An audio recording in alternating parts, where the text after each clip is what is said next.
স্তম্ভের মধ্যে অন্যতম একটা স্তম্ভ হলো হজ্জে বাইতুল্লাহ। না বলেন কি হজ্জে বাইতুল্লাহ? ইসলামের স্তম্ভ কয়টা? আপনাকে 6টা বলবেন না, বলেন না কয়টা? 5টা স্তম্ভের মধ্যে অন্যতম একটা স্তম্ভ হলো হজ। বলেন নাকি হজ? এই হজ আপনার কাছে টাকা পয়সা থাকলে আপনি হজে যেতে পারবেন না। আপনি টাকা পয়সা অনেক আছে, আমি সুস্থ না, আপনার উপর হজ সম্ভব না।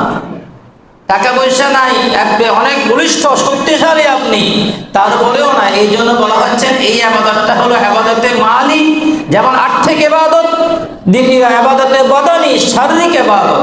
আপনাকে মালও থাকা লাগবে, আপনাকে শারীরিক সুস্থতাও থাকা লাগবে। এই দুইয়ের মধ্যে দিয়ে এই হজ্জে বাইতুল্লাহ, চিৎকার করে বলি সুবহানাল্লাহ।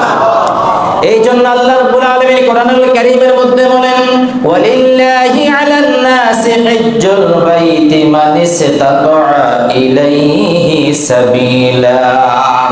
আল্লাহ রাব্বুল আলামিন বলেন, যারা নিজের ঘর থেকে শুরু করে বাইতুল্লাহ শরীফে যাওয়া পর্যন্ত, সেখান থেকে আসা পর্যন্ত যাতায়াতের খরচ বহন করার সামর্থ্য যে ব্যক্তি রাখবে, তার জন্য হজ কেমন আল্লাহ ফরজ করে দিয়েছে।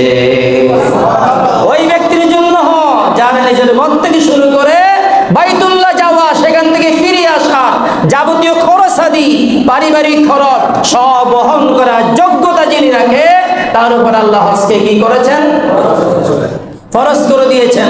ইব্রাহিম খলিলুল্লাহ যখন বাইতুল্লাহ শরীফ নির্মাণ কাজ করেছেন, কি করেছেন? বাইতুল্লাহ পুনর্নির্মাণ যখন করেছেন, করার পরে আল্লাহ সুবহানাহু ওয়া তাআলা কে রব্বুল আলামিন, তোমার ঘর তো আমি বানালাম তোমার হুকুমে, এবার আমার কি করা আছে? আল্লাহ সুবহানাহু ওয়া তাআলা বলেন, ও ইব্রাহিম, তুমি একটা হজের জন্য আযান দিয়ে দাও। আযান বলেন নাকি? আল্লাহ কোরআনুল কারীমে বলেন, ওয়াজ্জিন ফিন নাস বিল হজ্জি ইয়াতুকা রিজালা। ও ইব্রাহিম, তুমি আযান দিয়ে দাও, এলান করে দাও, ঘোষণা করে দাও আমার বান্দাদেরকে, তারা যেন নিজে পায়ে হেঁটে হেঁটে সাওয়ার হয়ে হয়ে তারা যেন আমার ঘরের হজ করার জন্য মক্কা শরীফে তারা যেন এসে একত্রিত হয়। তুমি আযান দাও।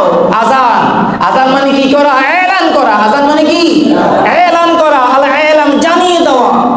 ইব্রাহিম বলেন, রব্বুল আলামিন, আমি যে জায়গায় আছি, আমি যদি মুখে যে আযান, হজের জন্য আযান দেব, আল্লাহর ঘর বানানো হলো তোমরা হজ করতে আসো, এই কথাটা যে আমি বলবো, ইব্রাহিম, আমার আওয়াজ ওই জায়গায় যাবে না যে জায়গায় জনমানব যেখানে বসবাস করছে।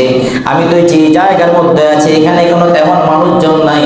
আমার আওয়াজ এখানে মরুভূমির জায়গা মক্কা, আর পৃথিবীর চতুর্দিকে যেখানে মানুষ অবস্থান করছে, আমার আওয়াজ তাদের কানে কিন্তু পৌঁছবে না। আল্লাহ বলে, ইব্রাহিম, আলাইকাল বালাগ, তোমার কাজ হলো আলাইকাল আযান ওয়া আলাইনাল বালাগ, তোমার কাজ হলো আযান দেওয়া, আমি আল্লাহর কাজ হলো ওই জায়গায় পৌঁছে দেওয়া। সুবহানাল্লাহ বলেন। আমি আল্লাহ তোমাকে এলান করলাম, হুকুম করলাম, তুমি আযান দাও। পৃথিবীর যে জায়গায় জনমানব বসবাস করেছে, ওই জায়গায় তাদের কানে আযানের শব্দ শুনিয়ে দেওয়া, এটা তোমার দায়িত্ব না, এটা আমি আল্লাহর কুদরতি দায়িত্ব। সুবহানাল্লাহ। ইব্রাহিম যখন আযান দিলেন হজের, কোথায় দিলেন? সাফা মারওয়া পাহাড়। যারা হজ করেছেন দেখেছেন, সাফা মারওয়া সাই করতে হয় না? সাফা মারওয়া দৌড়াদৌড়ি করা, সাফা মারওয়া সাই করা। সাফা মারওয়া পাহাড়ের বাহিরে বিশাল উঁচু যে পাহাড়টা আছে, এইরকম তাকালে মাথা টুপি করে রাখতে হয়, টুপি পরে যাবে। জাবাল আবু কুবাইস, নাম কি বলেন? জাবালে আবু কুবাইস। যেই পাহাড় ইতিহাস, এই যে পাহাড়কে কেন্দ্র করে শরীয়তের অনেক মাসালাও যেখানে আছে, কিন্তু ওই পাহাড়টা কেটে কেটে কেটে কেটে সৌদি সরকার উপরে তাদের একটা বাসভবন বানিয়েছে, কিন্তু অনেক উঁচু পাহাড়, জাবাল আবু কুবাইস। নাম কি বলেন? আরো জোরে বলেন। যেই পাহাড়ে দাঁড়িয়ে আল্লাহর প্রিয় হাবিব আঙ্গুল দিয়ে চাঁদকে ইশারা করেছে, নবী ইশারা করেছে, দুনিয়াতে ইশারা করা মাত্র চাঁদ 2 টুকরা হয়ে গেছে। সুবহানাল্লাহ। ওই পাহাড়ের নাম কি? আরো জোরে। জাবালে আবু কুবাইস ইব্রাহিম খলিলুল্লাহ ওই জাবাল আবু কুবাইস পাহাড়ে উঠে গেলেন, আর জাবাল আবু কুবাইস পাহাড়ে উঠে তিনি হজের জন্য আযান দিলেন, এলান দিলেন। এই শব্দ পৃথিবীর যে অরু জগতের মধ্যে যাদের কানে এই শব্দ পৌঁছেছে তাদের জন্য হজ আমার আল্লাহ জীবনে যে কোনো সময় হজ করা তাদের জন্য আমার আল্লাহ সুযোগ করে দেবে। সুবহানাল্লাহ।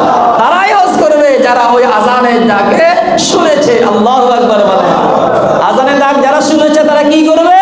হজ করবে। আল্লাহ সবাইকে যাওয়ার তৌফিক দান করুন। ভাইয়েরা আমার, এই হজের জন্য নির্দেশ দিচ্ছেন আমার প্রিয় রাসূল বলেন, ইয়া আইয়ুহান নাস قد فرض الله عليكم الحج فحجوا। ও দুনিয়ার মানুষেরা তোমরা শোনো, নিশ্চয় আল্লাহ তোমাদের জন্য হজকে ফরজ করেছেন, তোমরা হজ করো। সুবহানাল্লাহ। আমার নবী বলেন হজকে আল্লাহ কি করেছেন? তোমরা কি করো? হজ। এই হজটা আল্লাহ দরবারে অনেক পছন্দনীয় একটা বান্দার আমল। আল্লাহ বান্দার যে আমলগুলোকে বেশি বেশি ভালোবাসে, পছন্দ করে, তার মধ্যে একটা আমল হলো হজ্জে বাইতুল্লাহ। সুবহানাল্লাহ। عن أبي هريرة رضي الله تعالى عنه قال سئل رسول الله صلى الله عليه وسلم أي الأعمال أحب إلى الله। হযরত আবু হুরায়রা বলেন, আমি বললাম ইয়া রাসূলুল্লাহ, ইয়া হাবিবাল্লাহ, আল্লাহর কাছে সবচেয়ে উত্তম আমল কোনটা?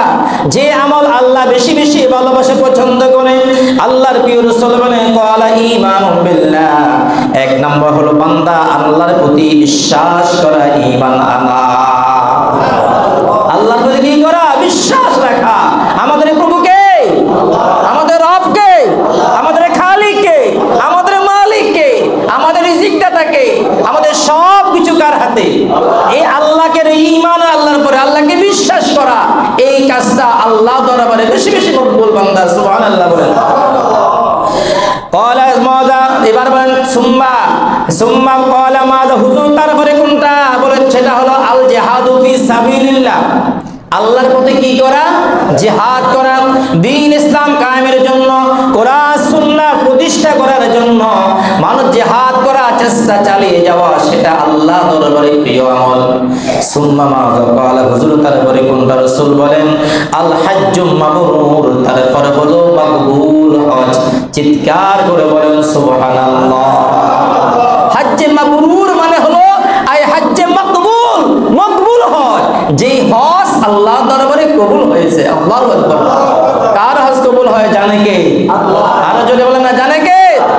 এই যেই হজটা আল্লাহ দরবারে কবুল, বান্দার এই আমলটা আল্লাহ বেশি ভালোবাসে, বান্দা যেন আল্লাহর ঘরে হজ করে, বান্দা যেন, আরো জোরে, বান্দা যেন আল্লাহর কি করে? হজ করে। কয়টা আমল আল্লাহর কাছে বেশি প্রিয়? তিনটা হাদিসের মধ্যে এসেছে। এক নাম্বার ঈমানুন বিল্লাহ, আল্লাহর প্রতি কি করা? ঈমান আনা, বিশ্বাস রাখা পরিপূর্ণ। দুই নম্বরে আল জিহাদুন ফি সাবিলিল্লাহ, আল্লাহর রাস্তায় জিহাদ করা। তিন নম্বর হলো আল হজ্জুম মাবরুর, হজ্জে মাকবুল, যে হজ আল্লাহ দরবারে মকবুল। সুবহানাল্লাহ।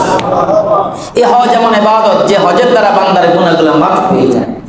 বান্দার গুনাহ কি হয়? আরো জোরে কি হয়? কি হয়? হজের দ্বারা বান্দার গুনাহগুলো কি হয়ে যায়? মাফ হয়ে যায়। মাফ করেন কে? আরো জোরে কে? আল্লাহ। এই জন্য আল্লাহর প্রিয় নবী বলেন, ক্বালেন নবী সাল্লাল্লাহু আলাইহি ওয়াসাল্লাম আন্নাল হাজ্জা ইয়াহদিমু মা কানা কাবলা।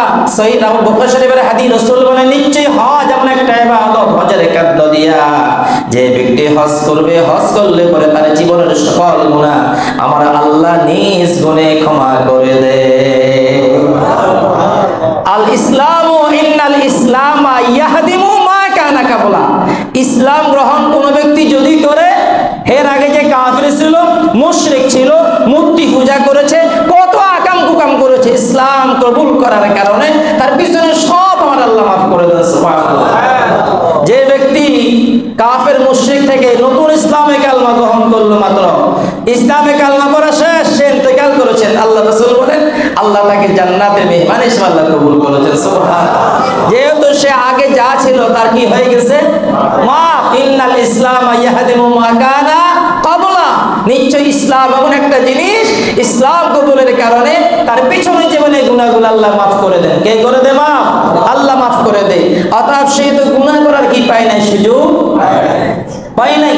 এবার রাসূল বলেন ওয়া ইন্নাল হাজ্জা ইয়াহদিমু মা কানা ক্বাবলা, যে ব্যক্তি হজ করবে, হজ করার মধ্য দিয়া আল্লাহ তার পিছনের तमाम গুনাহগুলোকে ক্ষমা করে দেয়। সুবহানাল্লাহ। শুধু তা না, হজের দ্বারা কেমন গুনাহ মাফ হয়? আল্লাহ নবী বলেন ক্বালান নবী আন নবী হুরায়রা রাদিয়াল্লাহু তাআলা আনহু ক্বালা সামি'তু নবী সাল্লাল্লাহু আলাইহি ওয়াসাল্লাম ইয়াকুল, হযরত আবু হুরায়রা বলেন আমি আবু হুরায়রা আল্লাহ নবীকে বলতে শুনেছি, আমার নবী বলেছেন, কি বলেছেন? মান হাজ্জা লিল্লাহ, যে ব্যক্তি আল্লাহর জন্য হজ করবে, ফালাম ইয়ারফুস, হজের মধ্যে রফস করবে না, অন্যায় কোনো কাজ করবে না, ওয়ালাম ইয়াফসুক, হজের মধ্যে কোনো মিথ্যা কথা বলবে না, ফাসিকি কোনো কাজ করবে না, অন্যায় কোনো কাজ হজের মধ্যে করবে না, গালিগালাজ করবে না, রফস করবে না, ফুসুক করবে না, রাজাকা ইয়াউমিন ওয়ালাদাতুহু উম্মুহু, ওই ব্যক্তি হজ করার পরে এমন হয়ে যায় সেই জন্য এই মাত্র দুনিয়ার জমিনে মায়ের পেট থেকে দুনিয়াতে আগমন করলো। আরো যারা বলেন সুবহানাল্লাহ। এই কথা কার? আমার প্রিয় নবী সাল্লাল্লাহু আলাইহি ওয়াসাল্লাম ইরশাদ করেছে মান হাজ্জা লিল্লাহ, যে হজ করবে কার জন্য? আরো জোরে কার জন্য? লোক দেখানোর জন্য? আমি হজ করব, মানুষ আমাকে হাজী বলবে, মানুষ আমাকে কি বলবে? হাজী বলবে। আবার এমনও আছে দেখবেন যে তার নামের আগে কোনো জায়গায় যখন হাজী লেখে নাই সে গরম মাইন্ড করে, কেন এত টাকা হজ খরচ করে আমি হজ করলাম, তুমি যে হাজী লিখলে না? তাহলে এর মানে হলো তার মনের এরাদা হলো আমি যে হজ করলাম মানুষ জন্য আমাকে হাজী ডাকে। কথা বলেন না কেন? মানে আমাকে কি ডাকে? মানুষ যেন হাজী ডাকে। আমার নবী বলেন না না, আমার হাজ্জা লিল্লাহ, হজ করবে কার জন্য? আরো জোরে কার জন্য? ইখলাস নিয়ে হজ করতে হবে। ইখলাস যদি না থাকে, লোক দেখানো যদি থাকে, সে ইবাদত, আল্লাহর কসম সেটা যে ইবাদত হোক, আল্লাহ দরবারে কবুল হবে না, কবুল হওয়ার কোনো সুযোগ নেই। আল্লাহর প্রিয় রাসূল বলেছেন যে আল্লাহর জন্য যদি হজ করে, হজের মধ্যে মিথ্যা কোনো কথা বলবে না, অন্যায়মূলক কোনো কাজ করবে না, এবং অন্যায় পথে আয় করা টাকা দিয়ে হজ করবে না। ঠিক কিনা বলেন? আছে না কত রকম টাকা আছে না যে টেবিলে নিচ দিয়েও টাকা ইনকাম করে, আছে না বলেন? সচকে কত আমরা দেখেছি এরকম করে বিভিন্ন জায়গায় কত রকমের ইনকাম তারা করে, এটার মধ্য দিয়া যে আকাম কুকামে টাকা দিয়ে হজ করতে যায়। নাউজুবিল্লাহ বলেন। সুদের টাকা, ঘুষের টাকা, অন্যায়ভাবে ইনকামের যে টাকাগুলা সেটা দিয়ে যদি হজ করা হয়, ওই হজ আল্লাহ দরবারে কবুল হবে না। বলে না কবুল হবে? আবার কোনো সুযোগ আছে? আছে নাই। এক নম্বর শর্ত, হজ কবুলের টাকাগুলো হালাল হওয়া লাগবে। কি লাগবে বলেন? জবানগুলো সবাই বলে কি লাগবে? পবিত্রতম টাকা লাগবে, হালাল টাকা। হালাল পথে উপার্জিত যে টাকাগুলা সেটা খরচ করে আপনি আল্লাহর ঘরে হজ করতে যান, নিয়তকে ইখলাসকে আপনি খালেস নিয়তে যান, আল্লাহ প্রিয় রাসূল বলেন তখনই আপনার হজ আল্লাহ দরবারে কবুল হয়ে যাবে। তখন আল্লাহ দরবারে কি হবে? কবুল হবে। যদি লোক দেখানোর জন্য কোনো আমল হয় সেটা কবুল হওয়ার সুযোগ নাই। যদি হালাল পথে না হারাম পথে ইনকাম করে সেটা দিয়ে আপনি হজ করতে যান, সেটাও আল্লাহ দরবারে কবুল হবে না।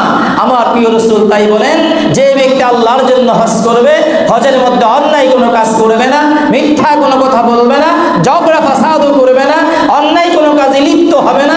ইহরাম করার পরে আল্লাহর প্রিয় রাসূল বলেন রাজাকা ইয়াউমিন ওয়ালাদাতুহু উম্মুহু, ওই ব্যক্তি এমন হয় হজ থেকে হজ করার পরে যেন তার কোনো গুনাহ নাই, সে সবই মাত্র মায়ের পেট থেকে দুনিয়াতে আগমন করেছে। ভাইরা আমার, এই হজ এমন একটা নিয়ামতের বিষয় যার বিনিময় হলো জান্নাত। সুবহানাল্লাহ। যার বিনিময় কি? জান্নাত। হজের এই সওয়াব বলে নাই, নামাজের এই পরিমাণ সওয়াবের কথা আছে, রোজার এই পরিমাণ সওয়াবের কথা আছে, কিন্তু আল্লাহ রাসূল হজ সম্পর্কে বলেছেন আন আবি হুরায়রা রাদিয়াল্লাহু তাআলা আন্না রাসূলুল্লাহ সাল্লাল্লাহু আলাইহি ওয়াসাল্লাম قال আল উমরাতু ইলাল উমরা, এক উমরা থেকে আরেক উমরা পর্যন্ত কাফফারাতুল লিমা বাইনাহুমা, একটা উমরা মানুষ করলো পরবর্তী উমরা করা পর্যন্ত মাঝখানে যে গুনাহগুলো করবে, উমরা আদায়ের মধ্য দিয়া বান্দার গুনাহগুলো আমার আল্লাহ মাফ করে দেন, গুনাহের কাফারা হয়ে যাবে।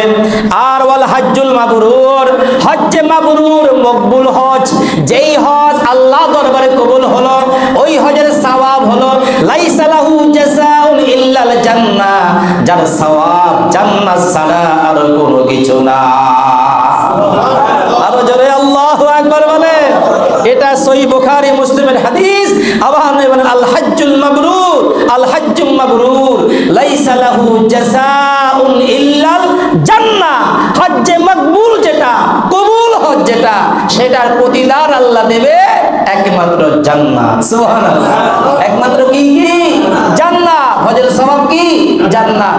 এমন হজ করার জন্য আল্লাহ আমাদেরকে তৌফিক দান করুন। আরো জোরে আল্লাহুম্মা আমিন বলেন। তাহলে পবিত্র হজ্জে বাইতুল্লাহ, হজের সওয়াব হলো খোদার জান্নাত। এই হজ্জে বাইতুল্লাহ আল্লাহ আমাদের সবাইকে দান করুন। হজ হলো तमाम বিশ্ব মুসলমানদের মিলন কেন্দ্র, ঠিক কিনা বলেন? বিশ্ব মুসলমানদের মিলন কি কেন্দ্র, যেখানে শুধু বাংলাদেশি লোকজন যায় না, শুধু সৌদি আরবের লোকজন না, শুধু ইন্দোনেশিয়া বিশ্বের না, तमाम বিশ্বের যতগুলো রাষ্ট্র আছে সব জায়গা থেকে মুসলমানেরা বছরে একবার, যাদেরকে আল্লাহ যখনই কবুল করেন, তারা আরাফাতের ময়দানে একত্রিত হয়। সুবহানাল্লাহ বলেন। হজের জন্য যে হজের যে হাকিকত, হজের যে হাকিকতটা হলো এই, আপনি ইহরাম করলেন, ইহরাম করলে আপনাকে স্মরণ করাইয়ে দেবে মৃত্যুর কাফন পরা। আল্লাহু আকবার বলে। মৃত্যুর কি? কাফন। কাফনে কাপড়ে যেমন সেলাই নাই, কাফনে কাপড়ে কোনো রঙিন কোনো কাপড় নাই, কাফনে কাপড়ে কোনো পকেট নাই, কোনো কিছু নাই, আছে? আছে? নাই। আর হজের জন্য যে আপনি ইহরাম করলেন, পুরুষের জন্য দুইটা কাপড়, একটা আপনি পরিধান করলেন আর একটা আপনি গায়ে দিলেন, যে সেলাইবিহীন যেটা কাপড়, এই কাপড়ের ভিতরে আপনি যখন ঢুকে যাবেন, আপনাকে স্মরণ করাইয়ে দেবে আপনার গায়ে এখন কাফনে কাপড় উঠে গেছে। আল্লাহু আকবার বলেন। কিসের কাপড় উঠে গেছে? কাফনে কাপড়। শুধু সেটা না, হজের অন্যতম একটা ফরজ হলো আরাফাতের ময়দানে অবস্থান করা। কি করা বলেন? আরাফাতের ময়দানে কি করা? 9 জিলহজ। কত জিলহজ? 9 জিলহজ আরাফাতের ময়দানে অবস্থান করা হজের অন্যতম একটি ফরজ। এই আরাফাতের ময়দানে অবস্থান করা, আরাফাতের ময়দান আমাকে আপনাকে স্মরণ করাই দে হাশরের ময়দান। কিসের ময়দান? হাশরের ময়দান। হাশরের ময়দানে দেখবেন কেউ কাউকে চিনবে না, সবাই চাইবে ইয়া নফসি ইয়া নফসি। কার আমলনামা ডান হাতে আসে, কার আমলনামা বাম হাতে আসেনি কোনো, সেই দিকেই দেখবে। আমলনামার ওজন কি কম হচ্ছে না বেশি হচ্ছে, ওই দিকেই দেখবে। আরাফাতের ময়দানে সকলের ভিতরে একটি মাত্র উদ্দেশ্য থাকে, লাব্বাইক আল্লাহুম্মা লাব্বাইক, লাব্বাইক লা শারীকা লাকা লাব্বাইক, ইন্নাল হামদা ওয়ান নি'মাতা লাকা ওয়াল মুলক লা শারীকা লাক। জোরে বলেন না সুবহানাল্লাহ। এই আরাফাতের ময়দানে तमाम বিশ্বের মুসলমানেরা একত্রিত হয়। প্রত্যেকের গায়ে একই রকমের কাপড়, সবার গায়ে একই রকমের কাপড়, মাথায় নাই কোনো টুপি, মাথায় নাই কোনো টুপি, আলিশান কোনো লেবাস পোশাকের কোনো সুযোগ নেই। আপনি হন প্রধানমন্ত্রী, আপনি প্রধানমন্ত্রীর জন্য স্পেশাল কোনো গাড়ি আরাফাতের ময়দানে থাকবে না। জোরে বলেন না সুবহানাল্লাহ। সে আরাফাতের ময়দানটা আমাকে আপনাকে স্মরণ করাই দে হাশরের ময়দান। কিসের ময়দান? শুধু তা না, হজের 5টা ওয়াজিব। কয়টা? হজের 3টা ফরজ, 5টা ওয়াজিব। 5টা ওয়াজিবের মধ্যে অন্যতম একটা ওয়াজিব হলো বাইনা আস-সাইয়ু বাইনা সাফা ওয়াল মারওয়া। সাফা পাহাড় থেকে মারওয়া পাহাড়, মারওয়া থেকে সাফা পাহাড়ে সাই করা, প্রদক্ষিণ করা হজের একটা ওয়াজিব। আপনি যখন সাফা মারওয়া পাহাড়ে সাই করবেন, সাই মানে হলো দৌড়াদৌড়ি করা। কি করা? দৌড়াদৌড়ি করা। সাফা মারওয়া পাহাড়ে সাই করা, দৌড়াদৌড়ি করা আপনাকে স্মরণ করাই দে হাশর ময়দানে বান্দা আল্লাহকে পাওয়ার জন্য দৌড়াদৌড়ি করবে।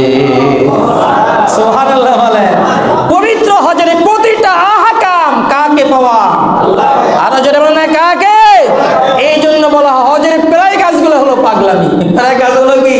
এই পাগলামি। পাগলামির ভিতরে আমার আল্লাহ খুশি। সুবহানাল্লাহ। আমাদের দেশে যদি আপনি এখন মাথা নেড়া করেন, আপনি মাথার চুলগুলো যদি সেলুন দোকানে গিয়ে ফেলে দেন, আপনি দোকান থেকে ঘরে যেতে আপনার কাছে একটু লজ্জা লাগবে, কেমন কেমন লাগবে, ঠিক না বলেন? আর ছোট ছোট ফলাবেন তো বলে কত কথা যে বলে, বেলমাথা টেলমাথা আরো কত কথা শ্লোক বলে না, ছোট ছেলেরা বলে না কত কথাই যে বলবে। আর সেখানে দেখেন ওখানে সবার মাথা নেড়া, মাথা কি সবার মাথা, চুলগুলোকে ফেলে দেওয়া হয়েছে, কোনো লজ্জা নাই। আছে আছে কোন চিন্তা, কোনো সামান্য কোনো চিন্তা আছে? কিছুই নেই। আপনি তাওয়াফ করছেন, আপনি দেখবেন এখানে আপনি একটা গঞ্জি গায়ে দিয়ে এখানে এমন ব্যক্তি আছে ঘর থেকে বের হতে আপনার কাছে লজ্জা লাগে, ঠিক না বলেন?